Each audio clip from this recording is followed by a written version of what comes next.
Well, a youngster like you wouldn't know this, but as you get older, you mellow. You know why? You stop giving a damn amount of stuff. Right. So you become sour, then all of a sudden you No. You don't become sour. When you get to a certain age, you just tolerate less BS. Well, no, it's not. Well, some people get crankier, Bo. I don't get crankier. Oh, yeah. I was always this cranky. I've read your Facebook post. Yeah, you get crankier. I don't like parties, and I don't like presents, and most of all, I don't like being reminded of how old I am. Shut up! I'm an old man. I hate everything but Matlock. Oh, you should put that speech on tape. He pulls a knife, you pull a gun. He sends one of yours to the hospital, you send one of his to the morgue. That's the Chicago way. Hello, Chicago. Hello. Hello. Hello. Got a drink to that? Welcome to Alternate Reality.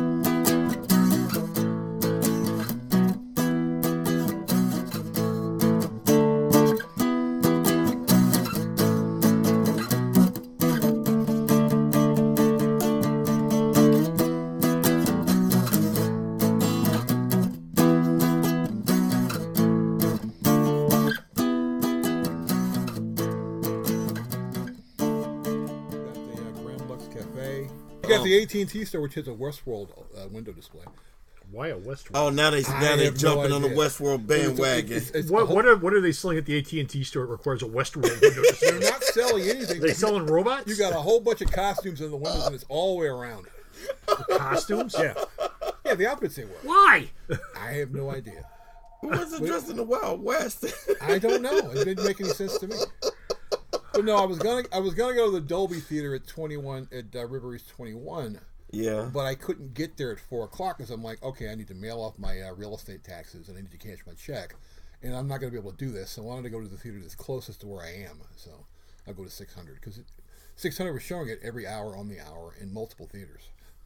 Okay. 11 o'clock, 12 o'clock, 1 o'clock, 2 o'clock, 3 o'clock, 4 o'clock, 5. I'm like, oh, hell, you can't miss it. And how is Deadpool? It's Deadpool great. 2. It's great. 2 of the best celebrity cameos I think I've seen this year. Really? Yes. Okay. One completely unexpected.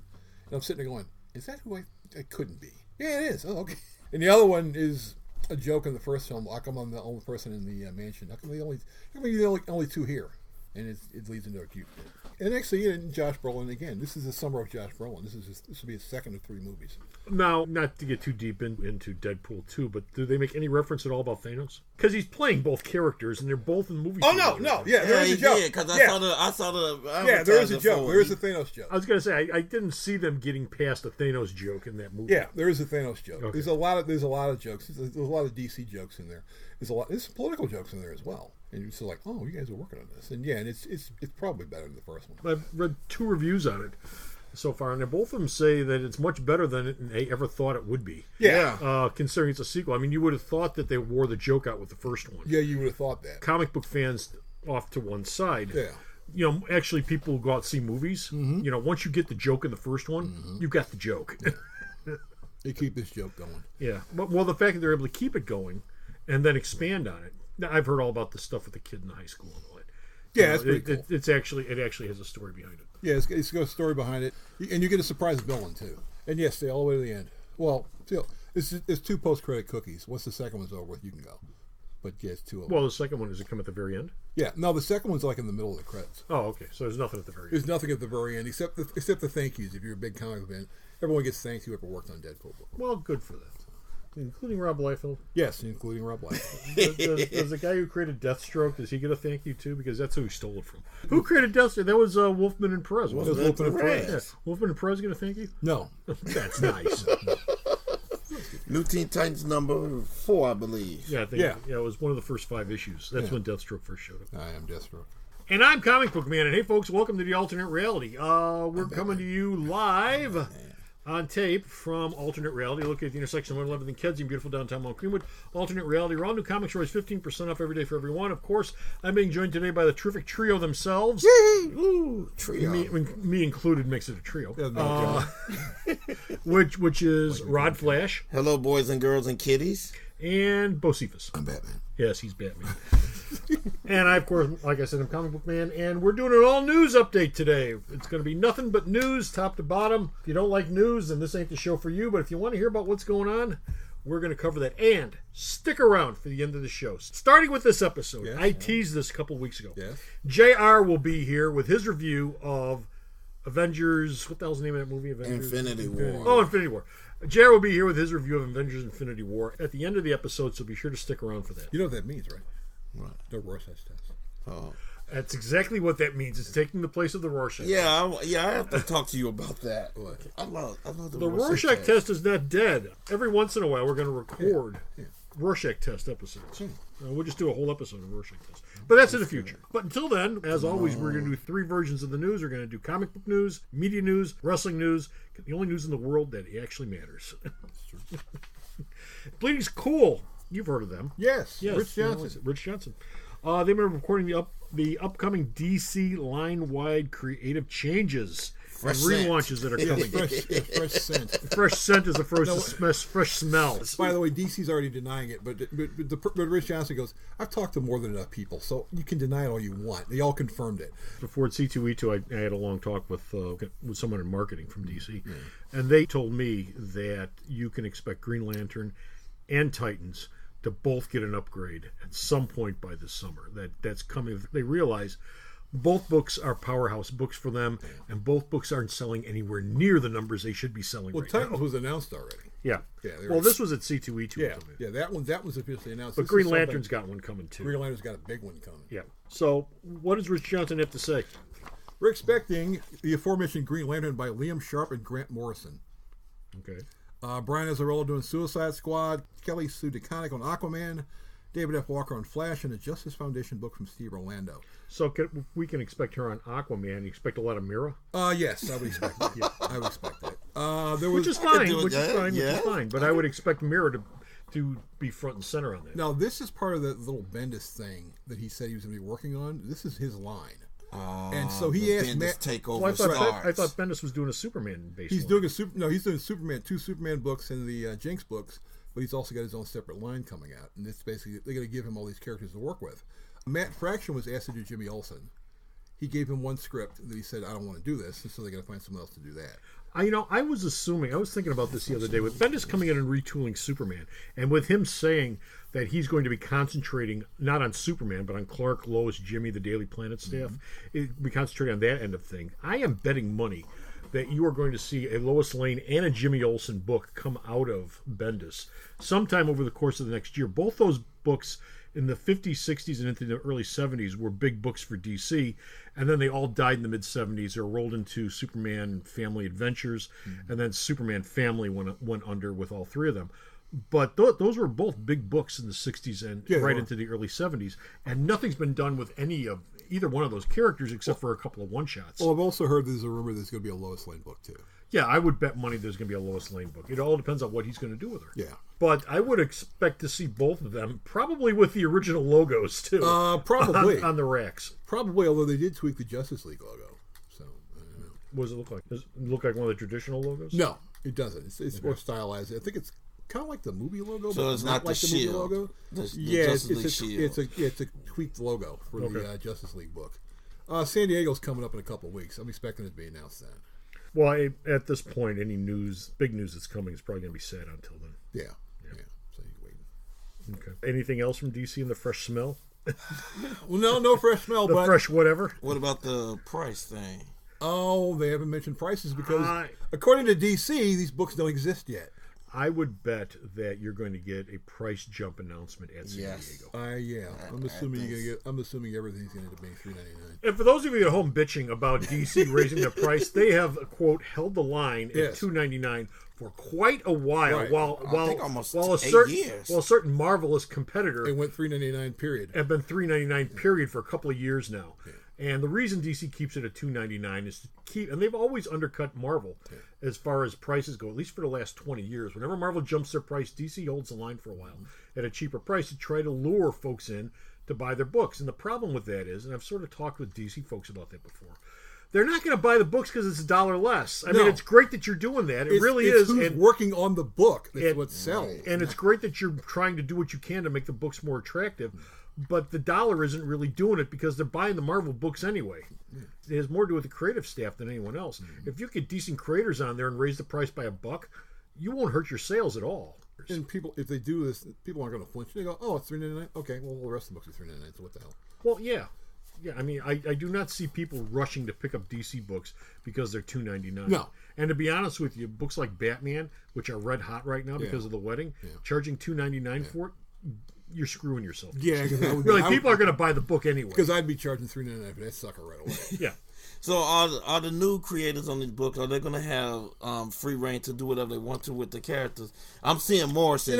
Because free reign and DC are two completely different subjects. I don't know how much free reign they let them do. They let Morrison get away with a lot of stuff. Because it's Bendis running the line, they'll probably let them do whatever they want. Well, we'll see. Yeah. Unless sales aren't good and they go, oh, well, this wasn't a good idea. Well, there's always a catch-22 with that stuff. It sort of ties in with not raising the price or raising the price. The folks who aren't buying the DC books, they aren't going to buy the books because they're $1 cheaper, and they won't buy the books if they don't care about the characters. Right. So you have to do something to make them care about the characters, which has always been the problem. Mm-hmm. And as soon as you start turning the DC characters into Marvel characters, then you start to alienate your DC fans, and the Marvel fans just go, well, why should I buy this character that's just like Wolverine? Because I got Wolverine. I have a Wolverine already. Yeah, so what's the point? So DC's always been locked between a rock and a hard place as far as that goes. Yeah, true. Now, the Man of Steel series is coming up. It's a 6-issue miniseries. It's weekly, right? It's a weekly. It's a weekly series, but each issue has a different artist. Yes. Bendis is the writer throughout the whole thing, though. Yes. Okay. So unlike the original Man of Steel, where it was Byrne, story and art. Burn. Yeah, this is Bendis and 6 rotating artists. 6 different artists. One for each issue.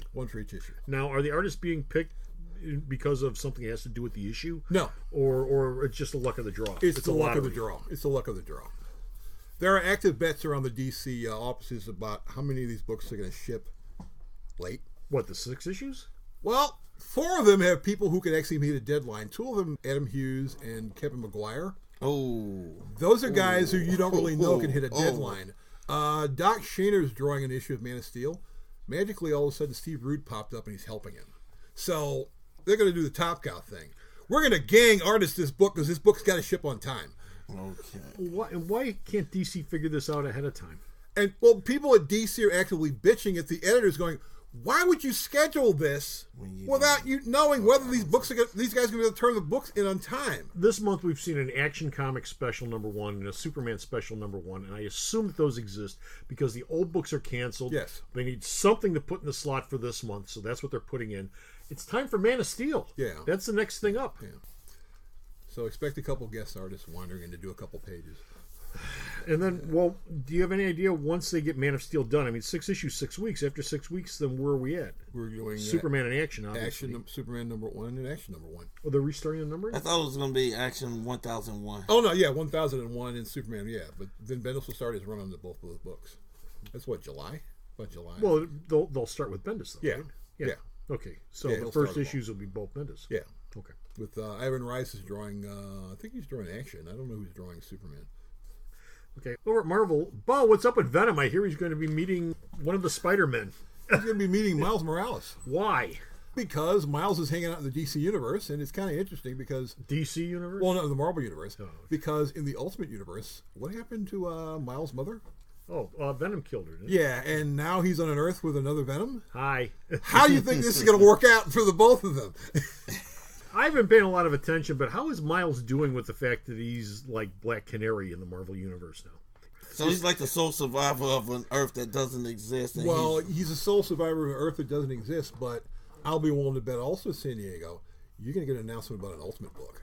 Because Bendis brought the Ultimates back. He brought the universe back, and you're going to see those characters around. What was the point in Secret Wars, then, if they're bringing the Ultimate Universe? What the hell was the point? That was basically Bendis going, I'm leaving. Can I bring them back? And Marvel going, yeah, sure. What the hell? Oh. Yeah, sure. Nobody remembers Secret War anymore. That was 3 years ago. Yeah, 3 years ago. Yeah, it's 3 years ago. Well, that's pointless. And also, when Donny Cates says, remember when Sentry showed up? Right. Sentry, yeah, expect another appearance of a character you don't expect hanging around Venom to be popping up. A big shock. Because when Sentry popped up, people went, hey, where the hell did he come from? Sentry died.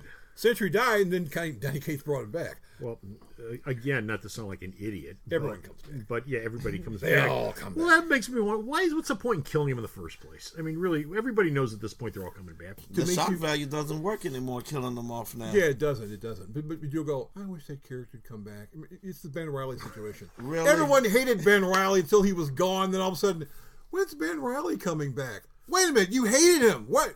Yeah, but we liked him. And the reason No, you didn't. You didn't buy his book. You didn't buy his book. The reason they hated because of the fact that Marvel kept tooting out this is the one true Spider-Man. It's like, no, Peter Parker was Spider-Man.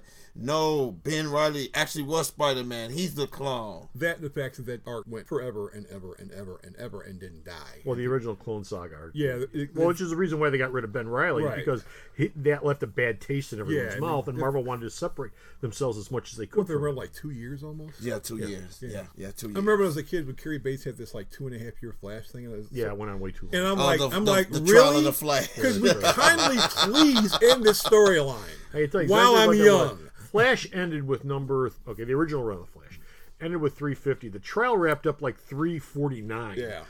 He killed Professor Zoom like 225. So between 226 and 349, that's how long the trial lasted. Yeah, for a monthly, a monthly book. Now do the math. Do the math and figure out how many years that was. I remember that story. It was like 3 years. That trial went on reading forever. it I'm going, is this ever going to end?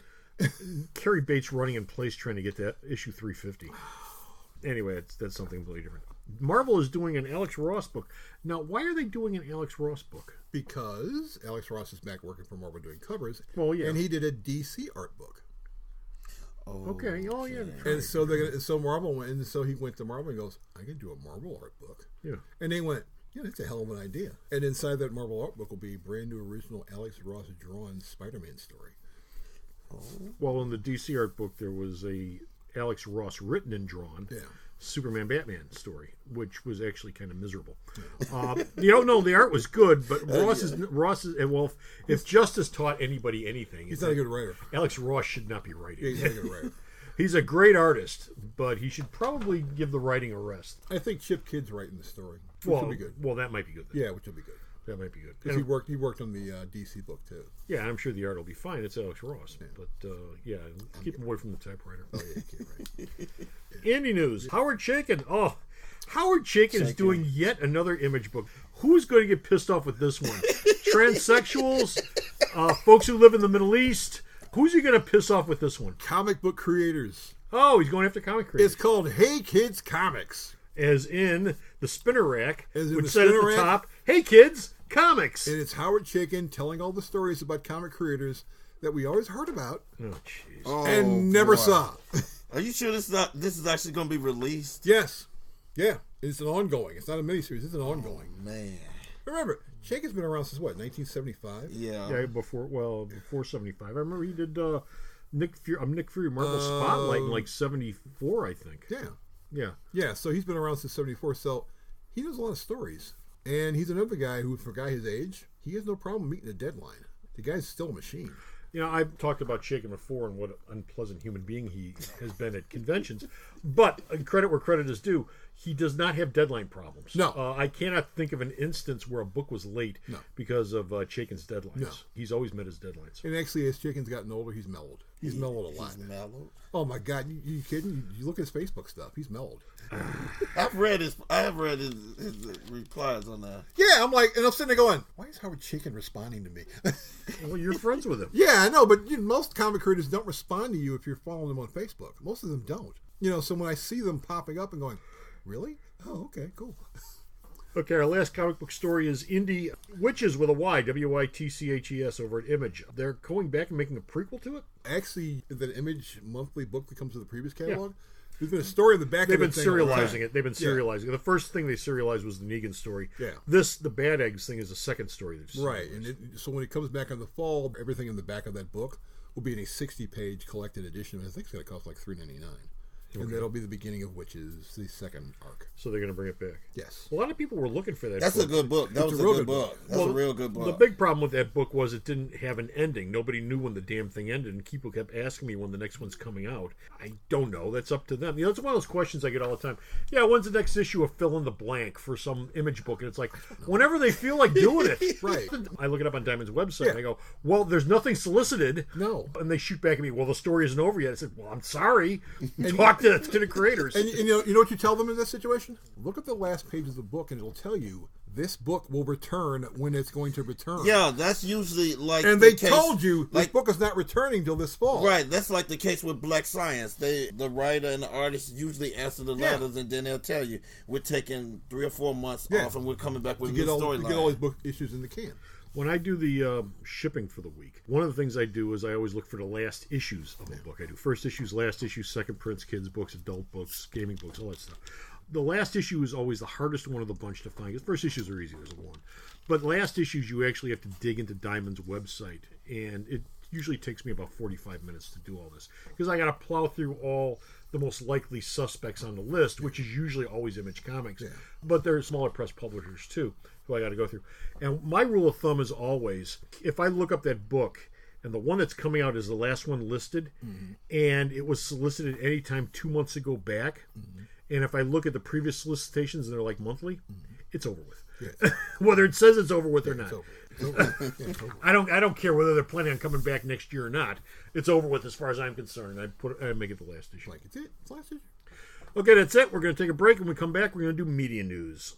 Every Sunday is super at Alternate Reality with our Super Sunday Sale. Each Sunday we pick a different character, family, or publisher, and we discount all of their comics and trade paperbacks 25% off all day long. What we pick for the sale is different each week, but each Sunday you'll save 25% off. And that's all day long, all day Sunday, only at Alternate Reality. And we're back. Bo! Yes. Oh, Titans. Everybody loves those Titans pictures. We've talked about them before. They do look good. Oh, yeah. The Hawk and Dove one, I really got a kick out of that one. Well, there are 2 sets of pictures. They released some first sets of pictures, which was Nightwing and Hawk and Dove, which were really good. And then there were those between shots of Beast Boy and Starfire and Raven, and everybody hit the roof because they look so miserable. What are they wearing? And of course, my attitude was, well, it's an outdoor shot. Yeah. They're all wearing parkas of some sort, and it looks like they're standing next to lights and cameras. So they're probably not filming; they're waiting to film. And Starfire is wearing like a cape. That with a first she's wearing a coat. It's not her costume. It's a coat she's wearing. Well, Starfire had some sort of hooker outfit. Well, get rid of that. Well, look at Starfire's outfit. It's not as far away. Well, there have been various versions of Starfire's outfit, which don't have to look that way. Yes. But anyway, Titans is going to be one of the first projects on the new DC streaming. DC streaming. DC's got their own streaming service, like BritBox. Yes. Like Netflix. Yes. Like what is Paramount's called with Star Trek? Is it it's CBS All Access. Oh, CBS All Access. And Warner's is going to have their own. Yes, they're going to have their own as well. Well, actually, they do have their own. It's called Warner Archive, which really blows. Yeah. I know because I've got Warner Archive, and I keep waiting for. I looked this stuff on and go, is there any new stuff on here? I keep waiting for something decent to show up on Warner Archives, and it never does. It's such a good site that about 2 months ago they said, "Hey, you know what? We partnered up with Filmstruck, which is Turner. Yeah. If you watch Turner Classic Movies, it's Turner. We partnered up with Filmstruck, and now your Warner Archive membership will also cover Filmstruck. Yeah. So I've been watching Filmstruck, which is a hell of a lot better than Warner Archive. But the thing with that is it's mostly all Warner Brothers stuff, which is a Turner runs it. Yeah. Like I was watching Maltese Falcon and Treasure of the Sierra Madre yesterday here at the store. But Warner's is actually doing yet another streaming service, which will not be Warner Archives. No, it won't be Warner Archives. It doesn't have a name yet, but it's basically Warner Streaming. And this is where Titans is going to live. No. Titans is on a DC streaming only. Everything on that channel will be DC related. It's still Warner's though. It's still Warner's. Owns yes, DC, Warner's owns DC, but everything on that network will be all DC stuff. Okay, so this is just DC streaming? This is DC streaming. Is that its name, DC streaming? Yeah. DC Universe, I'm sorry. DC Universe. Now you got Titan, you get Metropolis. Yeah, that's the Lex Luthor Lois Lane show. Yeah, from the guys who did Gotham, because Fox passed on Metropolis. Who? Fox. Oh, Fox. They came, and then you get what else you getting? You're getting James Wan doing Swamp Thing. He announced something else a couple of days ago. It was something else that was kind of unusual. You're also going to get the animated series Harley Quinn and Young Justice Outsiders. Now they're dumping also everything that's DC related on this channel? Well, the only thing they announced is this is what this is called. They haven't exactly filled out anything other than that. Well, I mean, they have to have other stuff on this network than just this. And they're going to be doing multiple seasons of DC characters that, apparently the other networks didn't want. Which is weird because they announced that Alfred spinoff, but it won't run on DC. It's gonna run Pennyworth. It's going to run on Epix. And it's not what's his face from Gotham either. It's a different Alfred. It's a different Alfred. It's a younger Alfred. Well, it's Alfred pre the death of the Waynes in his younger years. I would assume it would be, if you've watched Gotham at all, he talks about his younger years where he was a mercenary or something. He was an he worked in the SAS. SAS. That's what I love. Alfred went from just being a butler. And all of a sudden someone said, no, he's an ex-military guy. And I'm like, he was a butler. What, really? Where did this come from? Well, that makes more sense. They've been playing with Alfred's history for a while. Because and he's got a daughter. Well, yes. Yeah, that was in Batman and Robin. Yeah. No. Suit me up, Uncle. No, it was his uncle. That was his niece. I'm talking about in the Suit comic. me up, Uncle Alfred. I'm talking about in the comic. Does Alfred become the outsider in this one? I doubt it. I don't think so. You're going to see Alfred on missions. And you probably don't. Yeah, this would be Alfred on missions, which makes me wonder, what's the point? And really, it'll end with Alfred going, I'm going to go to work with the Waynes as their butler. I'm going to go buttle for the Waynes. I'm going to go buttle for the Waynes. The same way Gotham's going to end with Bruce Wayne going, okay, I need to travel the world and learn how to Oh no, guess what? I found out about that one. He's doing it now. It's the split between the season is going to jump ahead next season. Since they chopped to where Bruce is now, well, you got to do the maybe a little bit taller now. Well, Bruce is. I thought you were talking about Arrow. You're talking about Gotham. Yeah, Gotham. Bruce is 2 inches taller than Ben McKenzie anyway. Is it time to kick the kid out and shoot him? No. If this is last season, Is it time to curl him? Yeah. No. Yeah. No, the kid is going to go off and learn how to be Batman, and that's going to be. No, they had him in. If you saw the end of Gotham, they had him in a makeshift Batman costume. Well, he wore a costume before. And this was not that horrible Midnighter outfit. No, this one is him playing with the full mask and everything. And the bats are flying in, and they actually even call it too Gotham Dark Knight. That's that's the ad campaign. Yeah, but they said Gotham will return, and they were already showing some little clip from it. Well, they haven't shooting anything yet. They're resting. Well, each season of Gotham, they've had a title for the season, like Rise of the Villains. Next year's going to be No Man's Land, which I assume is adapted from the comic book, sort of, kind of. Yeah, Gotham. You got all these villains out there in different areas, basically taking over the city. You're also introducing a bunch of other characters next season because they said it's our last season. We can do whatever the hell we want. Oh, bring back the pig. No. I heard that Huntress is showing up on Arrow next year. No, Batwoman is showing up on Arrow. Batwoman. She'll be part of the crossover. Now, what crossover? The the crossover between all the CW shows. crossover. Okay. She'll be part of the crossover because I guess somehow the characters are going to Gotham City. So they can do Batwoman? They can do Batwoman, but they can't do Batman. Well, yeah, that wouldn't make sense. Yeah. But who else can they do? Batgirl, Nightwing, anyone else? No, they wouldn't do Nightwing because he's part of the streaming service. But they could do anybody else. Alfred? No, they're not going to do Alfred. Jason Todd. They could do Jason Todd. Yeah, Jason Todd. Tim Hunter? Not Tim Hunter. Tim Drake. Tim Drake. They could do Tim Drake. When Oliver gets out of Supermax, and they're going to go hang out in Gotham. And I'm like going, you're in Supermax. That's really nice. You actually felt cool. And you didn't kill the villain, which is even better. Haven't seen the last episode, but I've heard about it. Man, it's impressive. Meanwhile, across the street over at Marvel, what's up with Phase 4? You won't find out what it is until after Avengers 4 comes out next May. So we got to wait a whole year to find this out? Yes, you do. Still? Yes. Well, some of the films you already figure. Black Panther 2 is part of Phase 4. Spider-Man. The Spider-Man sequel is actually the first film from Phase 4. Spider-Man Homecoming 2. No, they're not calling it Homecoming 2. They're calling it something else because Good. half of that movie is going to take place overseas. Okay. So they're going on a trip. And you're already hearing rumors there's going to be a Black Widow film there. Well, wait a minute. How is Peter Parker going to be in Spider-Man 2 when if you've seen Infinity... He's faded away. Really? Spoiler, folks. Really? You bring They'll go. This happens before the events of Avengers 3. Well, that's what I'm wondering about with Wasp and Ant-Man. Is that going to happen before. before? That's before. Are they going to have like a title card up or something? Before. From what they were saying in regards to explaining that, they said that Hawkeye's off doing his thing. Hawkeye's going to become and Ronin. Ant-Man took the House of Wrath. The end of Ant-Man and Wasp is supposed to be like the big people starting to disappear. Yeah. Like spoiler, like from Avengers. Like they should have had in S.H.I.E.L.D. that they didn't. Yeah, they didn't do that. They could have done it. Okay, it's but they were like, they're probably like, okay, we spent this much on effects for this episode. Do we really have enough money to pay for They spent really that much on effects? Are you kidding? That's a lot of money. Did you see all the effects in that episode? Oh my god, that was way over their budget. And that was cheap. Then what was the budget? $50? No, it's TV budget. Come on, really? You got Adrian Pasdar dressed up as Graviton. And he flies out into space. And that was it. That's a budget, huh? He gets knocked out. He gets knocked out of space, and that's the budget, huh? Oh, we went past the budget. Well, you also had a big ship crash into Chicago. We watched that last night. It's like, thanks a lot, guys. Yeah. It's like looks like it took out the South Loop. It's like, why are you coming here? They probably went, well, New York's still busy. That's what I loved about that. Okay, they've got this great overhead shot. Yeah. The Superman flying to Metropolis shot of the ship coming into Chicago. Then you cut to the ground.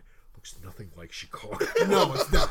It's nothing like Chicago. And here's the giveaway. Here's the giveaway. I'm watching this thing, and they're at an intersection. And you know how they have stripes on the intersection? Yeah. The stripes are all yellow. Well, no. And it's not bright yellow. It's like egg yolk yellow. No. And I'm looking at that, and I turn over to the little girl, and I go, you know, Chicago does not have yellow stripes. We don't have yellow stripes anywhere on the intersection.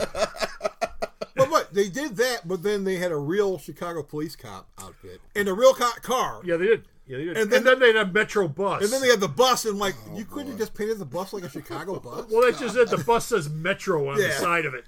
It's like, really, CTA?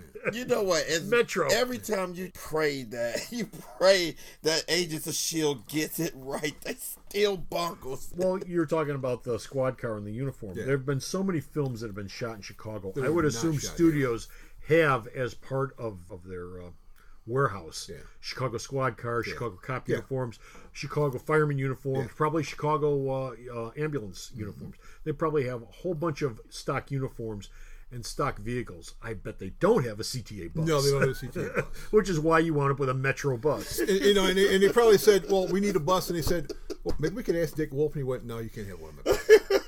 Well, Dick Wolf shoots in Chicago. They didn't shoot the thing in Chicago. No, they're out in California. He shot in L.A. Well, how are you going to get the bus there? Drive across country? Boy. Oh, it's like the old Good Times episode. Good Times supposed to be filmed in Chicago, and people go, "This is like nothing in Chicago." Well, it's like the Bob Newhart thing. Where the hell's he going? He's going in circles to get where? Well, he's doing an awful lot of laps going nowhere fast. Yeah, to get to the lakefront. It was like, where are you going? Why are you taking the train? You're right there. Chicago once again just gets screwed over. He's got well, no, not screwed over. People just don't understand the geography here because they feel they don't need to. Back then, they came in. People in Des Moines, Iowa, don't know what Chicago's geography. They have no idea what we look like. They have no idea what our streets look like. Oh, and also going back to the other thing, Turtles movie's coming. Yeah, I'm getting to that. Turtles and Black Widow. Bring those Celestials out. And obviously, Captain Marvel won. Captain Marvel's part of Phase 3. Yeah, Phase 3. So. Well, yeah, they're working on Captain. And that takes place before Avengers 3 as well. So. It looks like they're really trying to set Captain Marvel up as this is their Wonder Woman movie. I read this week in Captain Marvel movie, you're going to learn the secret origin of Phil Coulson. Yes, Coulson's in it because it takes place in the 90s. Yeah. So it'll be a younger Phil Coulson. And a younger Nick Fury, too. Both of his eyes. And he goes, I don't know if I can play younger. I mean, I could play it facially, but body-wise, I don't think I'm going to be able to pull that off. Well, it depends on how much time he has on screen. I mean, when they did Ant-Man, you've got a big chunk at the beginning where you've Michael Douglas younged up to look like he's in his 30s, along with the other actors, too, who are all supposed to be in their 30s. That prequel scene took place, 72, 73, something like that. You'll have Clark Gray stand in front of a whole bunch of office chairs and desks and stuff. You won't see him from the waist down. You see his face. Oh, make him younger. And that's it. He's an easy one to CGI younger. He doesn't age that well. In fact, he barely aged at all. If you look at Clark when he first popped up, he looks exactly the same. No, he's aged. Well, his character's slowed down a bit. Yeah, his hair's gotten grayer, but he still looks like the same guy the first time you saw him. The Black Widow movie. When are they going to get that off the ground? Is that Phase 4 or Phase 5? Phase 4. So far, 60 different possible directors. For Black Widow? They're looking for directors. Well, why do they need to pick from 60? They're doing a list, and they're looking, and they said most of the big name ones are all females. So, will the original Black Widow be playing this one? Scarlett Johansson? Oh, hell yeah. You know that female Avengers movie's coming. Yeah. It's coming. A-Force. A-Force. You know, that's coming. Well, they need a couple more characters before they can do that. She-Hulk. Well, like, that would be one. Yeah. She-Hulk could pop up. And a certain Miss Sue Richards. Well, she wasn't an A-Force. No, she wasn't an A-Force. Well, that gets in the Fantastic Four and whether or not the Fox deal goes through. Yeah, and you got to wait till 2019 for that. So. Yeah. I still think one of the reasons they're sitting on this announcement is because they want to roll Fantastic Four into Phase 4. That would tie it all together. Fantastic Four, Phase 4. They're waiting until to see if this deal goes through. Now, it would be shoved at the very end of Phase 4. Yeah, it would be the last film. It would be the last thing, but I would bet that they'd probably want to do that. Because Feige's like, look, we're not doing anything until 2019. We're not going to make plans on something we don't own yet. And we're going to end up owning it because the other counteroffer is never going to go through. Comcast trying to buy Fox, it's never going to happen. Oh. Did they make a bigger offer? Well, they're making a cash offer. The problem is the stockholders are like, Rupert, Disney has money that they can give us right now. And you're trying to raise money. And we kind of like to take the money we have right now. They're making money. Right. They have printing presses already. Right. They're like, they have their money already. We're not waiting for them to put their money together because Comcast talking about cash. How long does it take you to raise $60 billion in cash? Yeah, so that's going to happen. Rupert's trying to go, no, I want something. And Disney's like, we're not going to get in a bidding war. We put our money on the table. If you don't take it, we'll be just fine. We don't really need you that much. Yeah. So if you want to get in a bidding war, go right ahead. We'll just sit here and wait. Okay. And the stockholders are like, screw you. Take the money. Okay, that's it for Media News. We're going to take a break. As I said at the top of the show, related to media, be sure to stick around. JR's going to have his review of the Avengers movie at the end of the show today. But when we come back, we're going to have wrestling news. Good grades deserve a reward, and at Alternate Reality, we make that an actuality. If you're a grade schooler in the Chicagoland area and you get a report card, then you're eligible to join our Good Grades Club. Each A gets you a 2% discount, and each B a 1% discount, up to a possible total of 25% off based on your grades for this marking period. Just bring in your current report card, and we'll issue you a Good Grades Club card, and every time you make a purchase, that's the discount you'll get. So stop by the store and get the discount you deserve for your good grades. And we're back. Bo! Yes. Hulk Hogan. I just posted Hulk Hogan's story on the website today about him trying to work his way back in the WWE's He's good trying graces. hard. Well, apparently he's doing it one free awards banquet at a time. Yeah. He went to a Boy and Girl Scouts of America awards banquet and basically stayed up there and said, kids, don't be like me. Don't do stupid crap like I did to get me like this situation. Now, to refresh everyone's memory, what stupid crap did Hulk Hogan do? Hogan was caught when the whole sex tape thing was going on. Right. Saying some incredibly hot racist things about the fact that his daughter was dating a black guy. Yeah. And that's what got him in trouble. And that's with what the got him in trouble with the WWE. Which made him a persona non grata. Yeah, he became a pariah. You can still see him in the commercials. He was at the benefit for the Andre the Giant thing for HBO. WWE loved the fact that he was there, but they didn't have any pictures of anywhere near him. Yeah. They avoided him like the plague. Well, at the greatest Royal Rumble ever. Yeah, one of the greatest Royal Rumble One of the Saudi princes said, did you possibly have Hulk Hogan in it? And they went, no. Yeah, we'll bend over backwards to kiss your ass. Right, but we can't do anything. We're not bending over that backwards. We can't do anything about Hogan. Yeah. Mark Henry said he's got to come into the locker room and apologize to everyone about what he did. Well, you have heard the tape. Oh, yeah, I've heard the tape. That shocked me. Yeah, I've heard the tape. Your daughter dating, she's attractive. What was weird about that was he didn't have a problem with the relationship, but he said that anyway, which was just, why would you say that? When, you didn't have a problem with this guy dating your daughter, but then in private, when no one's around, you say this. I think it's the ex-wife that was driving him crazy. Well, the ex-wife was crazy. Well, don't forget she slept with the daughter's best friend. Yeah, that too. Yeah. And that sort of snowballed the whole Hogan thing. And then he goes into the sex tape with, of all people, Bubba the Love Sponge's wife. Why, I do not know. Right. And at some point, probably by the end of the year, they'll have made amends. But can he wrestle? He's not going to wrestle. He'll be an ambassador. He's not going to wrestle. Yeah, they're bringing him back to being an ambassador. Yeah. Wrestling days are over with. Yeah, he's done. Yeah, I mean, after the 9 back surgeries, he might have like one match left in him, and that would be the person he's wrestling carrying him. So basically, he's going to job for somebody to make it look good. It'd be like any other Hogan match in the last 20 years. Yeah. Somebody carry him. Yeah, somebody have to carry him while it's going on. No, like the Rock match. Okay, he would be a goodwill ambassador, like Ricky Steamboat and a couple other people. They would go around and they would talk, and you do press conferences and do stuff like that, and openings and club things. Well, I mean, there's a handful of uses they could use for Hogan if they bring him back. He could become a general manager. Yeah, he could do assuming that. Hogan wants to do all this stuff. Yeah, he could do that. They could bring him back as a general manager. They could bring him back as a type of manager. The same thing like Paul Heyman does with Brock Lesnar. He could be a road agent. I don't think he wants to be a road agent. Man, how almighty how fun. Hogan's ego is on TV. So he wants to be on TV. He'd be the he'd be one of the road agents that pops up on TV every time something had to happen. He'd be like, "Hey, look, it's Hogan." Hey, Man, how almighty how fallen. Goodwill ambassador. Well, he's old. He's old. What do you think Ric Flair does? Yeah, Flair doesn't. Flair's like, I don't wrestle anymore. I'm old. Flair's one of the coolest bad guys in the history of wrestling that's still out there. That's right. And he's one of the oldest bad guys in the history of wrestling that's still up and walking around. Let's put the old guys out the pasture. Let's go. Well, yeah. He's like, I can't do this. Hell, Steamboat wrestled and damn near had an aneurysm. No, once you're past a certain point, you're done. You're in the back. Well, yeah, I can see. Well, just because you want to see him still be 25 again doesn't mean they're going to bring him back when he's 65. Why do you get dropped on his head? Hogan was not a good wrestler to begin Hogan with. was never a good wrestler. He wasn't a good wrestler to begin with. What are you talking about? He had 4 great moves. One of them was a leg drop. One of them was counting a leg drop. Yeah, 3.5. Well, actually, I'm counting a head shake too. Yeah. Yeah, what do you think? What do you think Road Dogg did? Road Dogg went, I could be a road agent. My best friend's running the company. But Road Dogg was like Hogan. Road Dogg was damn good on the microphone. Yeah. And now he's in the back running the show. He's writing half the shows. And he comes out every once in a while on the mic. Not very often, but every great once in a while, Road Dogg will come out and do the ladies and gentlemen, boys and girls thing, and everybody will go, "Oh my God, I remember that." Hell, that Raw 25 is available. It's a 3-disc set on Amazon. It's the show and a whole bunch of matches.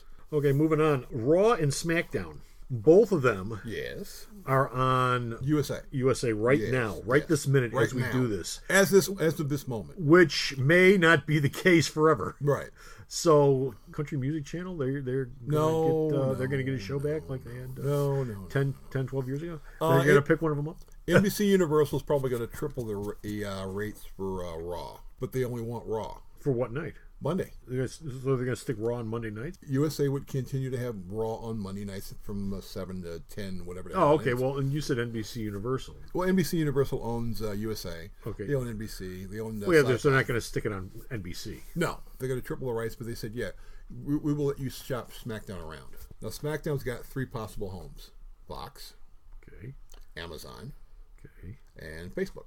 Well, of the 3, Fox would seem to make the most sense. Yes. Right. Because it's an actual network, which means anybody can see it. As soon as you put it on one of the other 2, you're automatically getting into subscription. They might as well just put it on the WWE network. Right, might as well be part of the network. They're going to do that. And Fox wants to unload their entertainment division to do just news and sports. Fox would wrestling would fit in quite well with that for a whole night of programming. Right. You'd have SmackDown on Tuesday nights, which means you don't need programming on Tuesday nights ever. You don't need backup because it doesn't end. Yeah. And you've got football on Thursday, which means you've got shows that come on after football's over with. So 2 out of 5 nights are covered. So, you think that they will wait for the Disney deal to go through before they do that, or would they jump and get WWE on earlier? Whether the Disney deal goes through or not. I think that Fox would probably jump on it before the deal got approved. You think so? Yeah. They might as well. Why wait? Because I would assume that if the deal goes through, the next announcement, like a week later, would be SmackDown. Yeah, part of the fall package. SmackDown on Fox. And you know what else will solve the problem? Well, you won't have to worry about Lethal Weapon. So. Well, with what they're doing, with Gotham getting only 1 more season, Lethal Weapon is gone. No. Lethal Weapon's not gone. It will be. It's got 1 more year. After the stunt, what's the point? But only for 13 episodes. I'm like, really? You have a lot of confidence with someone else taking the guy's with place. Stifler is Martin Riggs' brother. I'm like, when did he get a family? I don't remember this. I don't remember Mel Gibson ever mentioning a brother or a cousin or a dad or a mom. No, I bet you get Mel Gibson cheap. No. Mel's loaded. Yeah, Mel's loaded. He's getting a lot of jobs. I think he's popping up in some of the superhero film or something. He's doing something. Oh, really? Yeah, Mel's got money. But yeah, I'm like, really? Stifler? Really? Okay, that's going to do it for wrestling news. When we come back, it'll be JR with his review of the Avengers, and then we'll come back to say goodbye. Located at the intersection of 111th and Kedzie in the heart of beautiful downtown Mount Greenwood, Alternate Reality is the only brick-and-mortar store that discounts all new comics 15% off every day for everyone, and that's been since 1994. And all brand new first issues are discounted at 25% off every new Comic Wednesday. So stop on down and save some money. And we're back.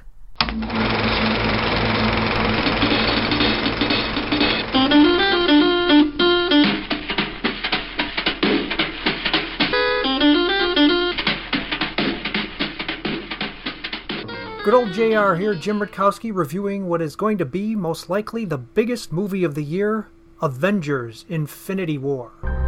The entire time I knew him, he only ever had one goal. To wipe out half the universe. If he gets all the Infinity Stones, he can do it with the snap of his fingers. Tell me his name again. Thanos. We got one advantage. He's coming to us. We have what Thanos wants, so that's what we'll use. After 10 years and 19 films, it all comes down to this. But was it worth the wait? Well, the best thing about Avengers: Infinity War is in many ways the best thing about the Marvel Cinematic Universe as a whole, and that is a charming and almost overqualified ensemble cast. Though a few of the actors in the nearly 20 films of the MCU haven't worked out so well, most of these performers are key to making the heroes of this series fresh and exciting. Whenever the movie seems unwieldy in epic length, Infinity War works in large part thanks to the actors, not the action sequences or the special effects or really anything else. The cast makes this movie, not the other way around.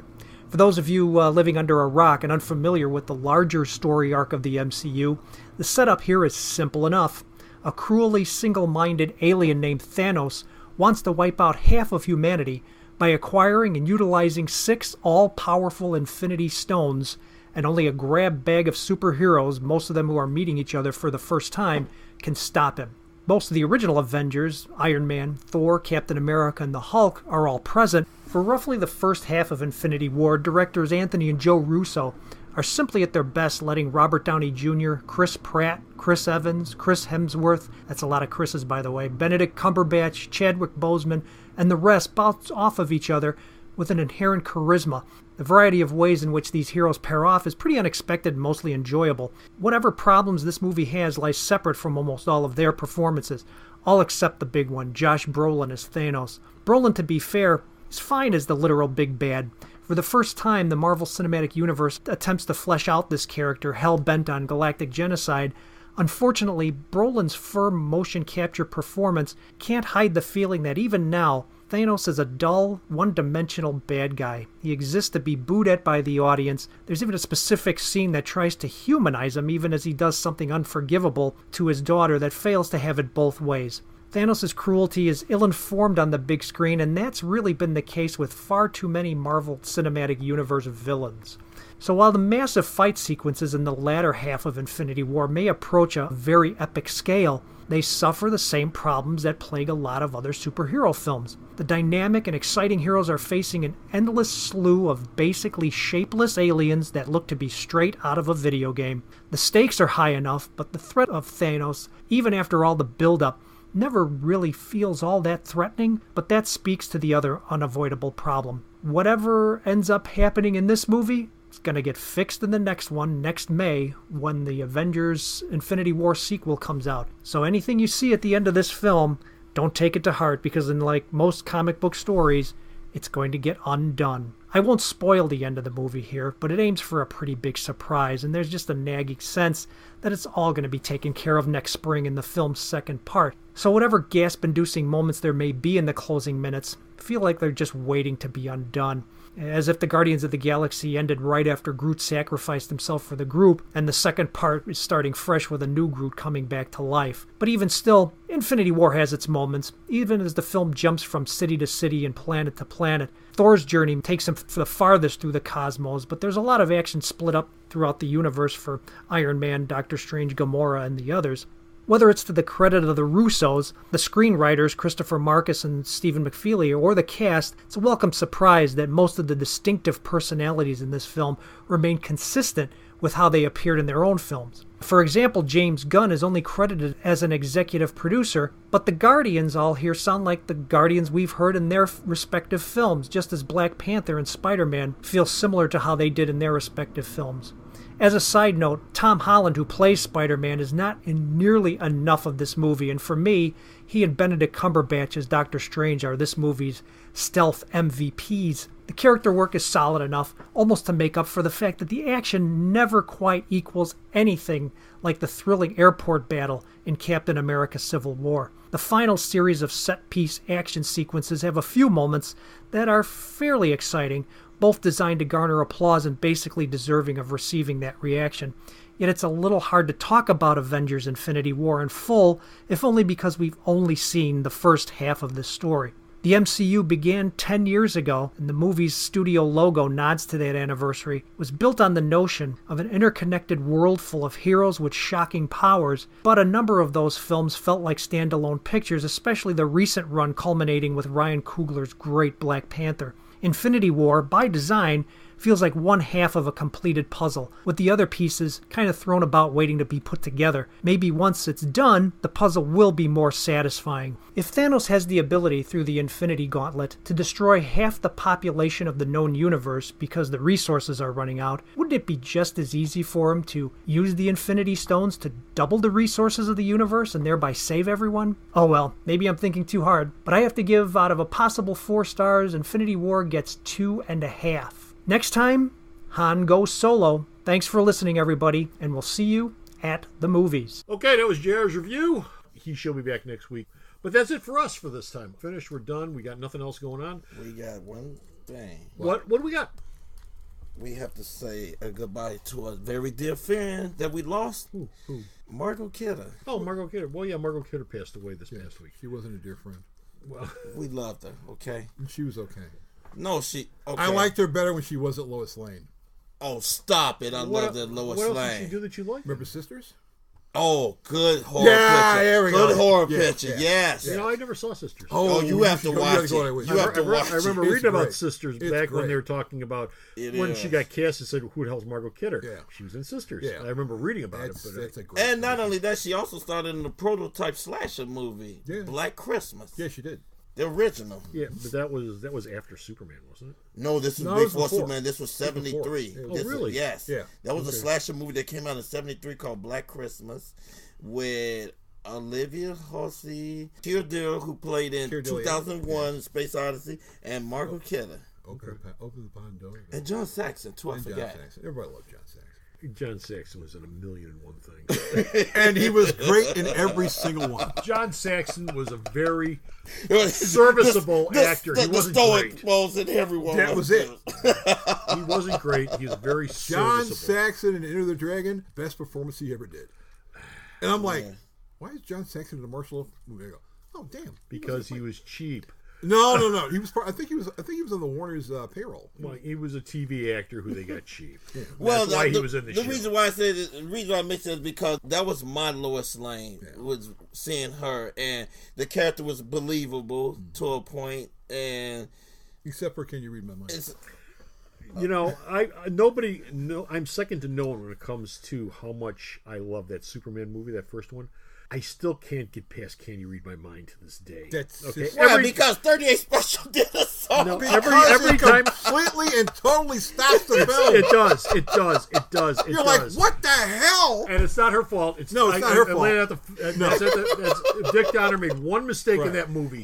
That was it. I understand why he did it. Yeah. I understand completely why he did it. But he wanted verisimilitude. Okay, which was always his thing. A verisimilitude. You want to mix this thing up. Break it up as much as you possibly can. Throw as much stuff in there as you can in order to give it this multiple looks, multiple feels. Krypton, Smallville, Metropolis, verisimilitude. And I understand why he put it in there, but it stops the movie. Yeah.